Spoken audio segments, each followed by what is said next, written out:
निर्दलीय विधायक रवि राणा द्वारा कांग्रेस नेता यशोमती ठाकुर के घर किराने का सामान भेजे जाने को लेकर वार पलटवार शुरू है। यशोमती ठाकुर ने उन पर पलटवार करते हुए गंभीर आरोप लगाया है। ठाकुर ने मुख्यमंत्री देवेंद्र फडणवीस से राणा की संपत्ति और लेन देन की ईडी जांच कराने की मांग कर दी है। उन्होंने राणा के गरीब से अमीर बनने पर सवाल उठाया और किसानों की दुर्दशा के समय उनके नाचने गाने में व्यस्त रहने को लेकर भी कड़ी आलोचना की।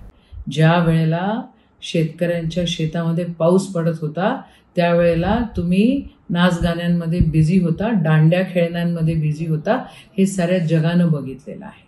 हे काही कोणापासून लपलेलं नाही आहे। आणि तुम्ही म्हणता तुम्ही तुमच्या गरीब घरातले आणि काय काय, चला मी तर एक असं म्हणेल, चांगलं झालं की तुम्हाला त्या परिस्थितीची आठवणही झाली ह्या निमित्तानं। कारण तुमचं आजचं जे वागणं आहे हे अतिशय विचित्र आहे आणि विचित्रपणा तुम्ही करत असता। तुम्ही शेतकऱ्यांची थट्टा वेळोवेळी करत असता। माझी नाही हो, शेतकऱ्यांची म्हणते।